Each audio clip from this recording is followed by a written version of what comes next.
Okay, Chapter 8, Comparative Market Analysis. We already know this, right? We're going to distinguish between a formal appraisal and market analysis. You know, at this level, you already know what that is, right? A broker price opinion is what? It's a little more in-depth CMA, but it's still a CMA. And we just call it a broker price opinion. There's going to be a few different sections of that. Really, we're more concerned with square footage analysis, and we're also concerned with adding and subtracting for plus and minuses like extra bedrooms or sunrooms or pools, etc. Right? That's basically the gist of a CMA. Textbook CMAs are a little bit more in depth than what we do in everyday analysis. We typically just do a CMA based on square footage analysis and any time changes if we need to for contract purposes. All right. So the student must distinguish between the activities. We need to distinguish. I don't even know why they put this slide here. You need to know the difference between an appraisal being more in depth and a BPO being the middle and a CMA being the least. I don't know why they put that in there. That doesn't really make sense. So appraisal support, the support is defended by estimated value of a property. There's strict standards, right? We have the USPAP, the Uniform Standards of Professional Appraisal Practices, and broker may make an appraisal, but it has to follow USPAP. Brokers can prepare appraisals. We do appraisals, we're not appraisers. We can do appraisals if the transaction is non-federally related, right? It's not through a bank, credit union, savings and loan association, and it could be for private money or for hard money, something like that, right? Question you're going to see on the exam will say something about, can a broker do an appraisal? The answer is yes, if it complies with USPAP and is not federally related. Right? Those are the two things that they want you to know. So the second it says an agent doing an appraisal for an FHA loan, then you're like, well, you can't. Can't do it. Yeah, okay. It's backed by the government, can't do it. Okay. Non-federally related. Or that is federally related, but we can only do non-federally. CMA shows information on recent sales, listed properties, and expired listings. Listed properties are used for current trends in the market, right? Or is it increasing or decreasing?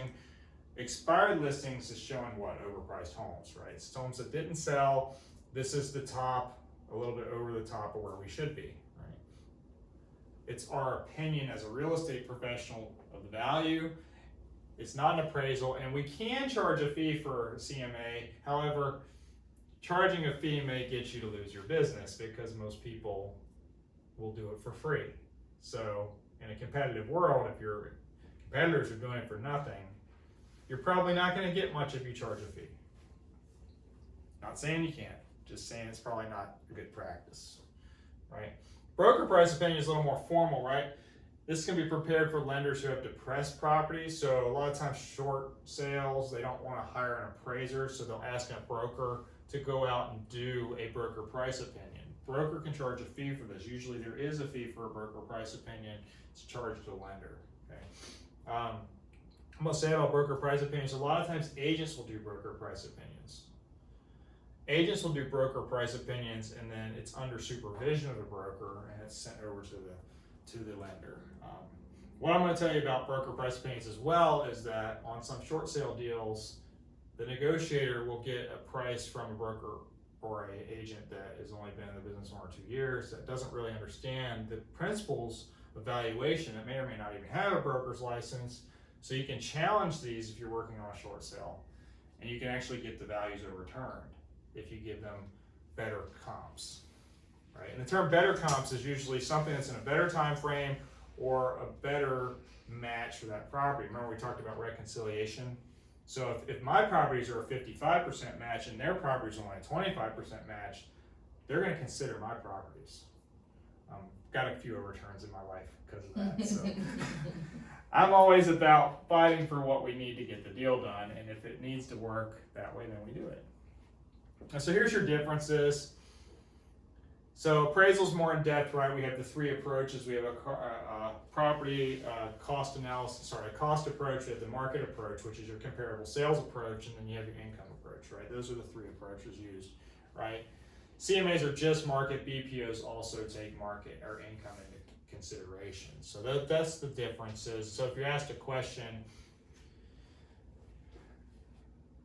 which of the following, which of the following uses market value as an indicator of value for property valuation? And it'll say appraisal, BPO, or CMA, or all of the above. Well, it's all of the above because all three of them use it. Make sense? Mm-hmm. Right? So that when there's three things, a lot of times you'll have a fourth one that's just an outlier. They'll give you three things and then they'll say which of the following doesn't use it, and then they'll throw some other arbitrary term out there. Right? So it's setting you up for a negative question anytime you have 3 points of talking. Talking about detailed adjustments, sometimes CMAs, I do detailed adjustments on CMAs when there's reason to, sometimes I don't, right? Specific values are only given by an appraisal. We're giving range of values with CMAs and BPOs. We're going to show sales, properties for sale and expireds, right? Sales and market trends, listings, and not expireds. No expireds on a broker price opinion, because these are things that are selling, right? We're trying to get solds because we're trying to come up with some type of price so that the bank can negotiate. Typically what when a BPO is done. The preparer may not be involved in a transaction for an appraisal. Why? Because of the straw bars and the lender fraud. That's gotten tight over the years, because back in 2004 and 5, when everything was crazy, people were just throwing values at the wall and they were sticking. And we don't pay appraisals based on the price of the house. Why? Because prices are going to go up, because appraisers want to make more money, right? We don't do that. So. Principal types of property, CMAs and BPOs are residential only. Appraisals can be for everything in real estate, right? You have the 5 areas of real estate: residential, commercial, industrial, agricultural, and business enterprise or business opportunity, right? You can charge a fee for any of them. The federally related transactions only for appraisers. You must be a licensed or certified appraiser for federally related transactions, but you can be unlicensed and do all 3 in certain situations, right? We talked about the non-federally related. I'm going to say it 100 times, non-federally related, and if it conforms to USPAP, we can do it, right? Show repairs if needed, yes. Show repairs needed. BPO is very important because it's usually a distressed property, right? So we're going to show, hey, this one doesn't have flooring. We need $10,000 for that. Hey, this one's missing 3 walls, or they flushed cement down the drains. That's going to cost $5,000 to redo all the pipes. You know, those kind of things are important. We need to put those on a BPO. Whereas a CMA, we're just going to give a range value. Here it is, average seat condition, move on, right? So there's a lot of differences in change, right? So CMA categories, what's sold in the last 12 months. I'm going to caution you, in a normal market, what's sold in the previous 12 months is important. In a crazy market like 2022, what sold 12 months ago has no impact on what sold today, right? Makes no difference. Current for sale will tell you competition in the market. We always say, oh look, there's 3 houses for $349,900. Maybe you should price yours at $345, right? You want to be a little bit under that, right? So that we're more appealing to the public, right? Try to find a way to do it. Expired in the last 12 months, show what happens when the price is too high. That's really good. Right now, that's really good in this market to show expires on all your CMAs, because people are not realistic with their price because they're still thinking the prices are higher than they should be, or they think their house is worth more than they should be. Because we all know the little thing that comes out, the tax assessor thinks it's worth the most, appraiser thinks it's worth the least, and then the buyer and seller think it's worth in the middle somewhere. Seller more than the buyer, right? Sellers always think their house is the best thing since sliced bread. It's not the case. In fact, more often than not, it's worse. It's moldy bread.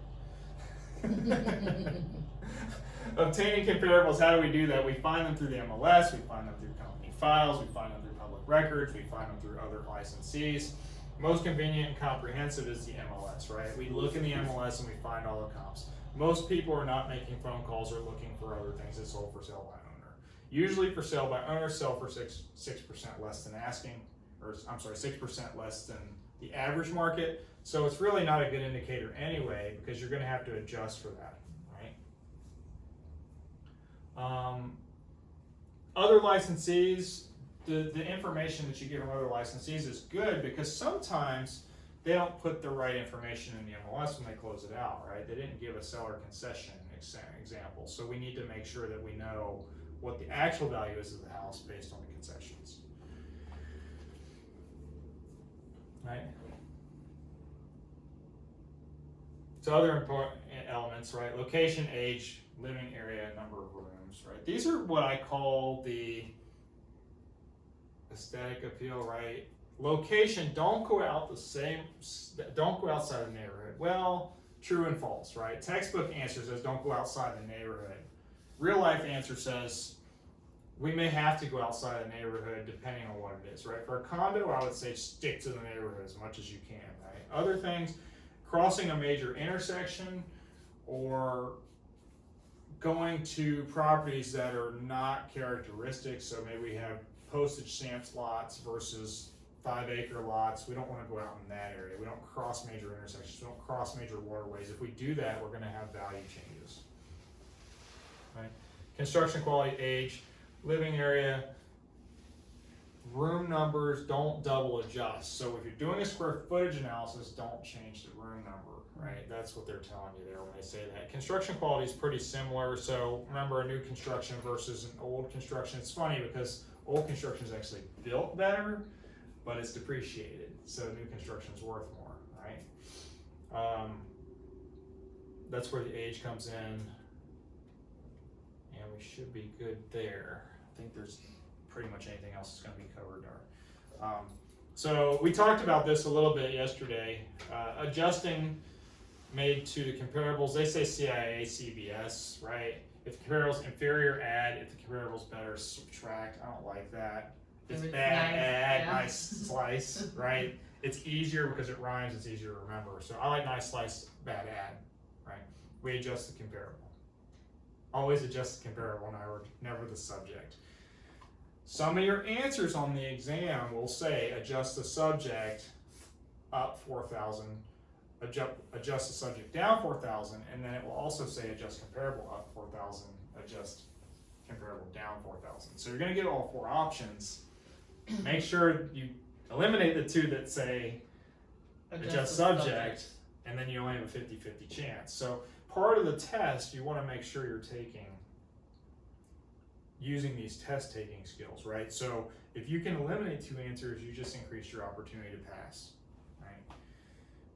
There's always two wrong answers. Always two wrong answers. There's always one unequivocally correct answer, right? And that's it for basis of CMA.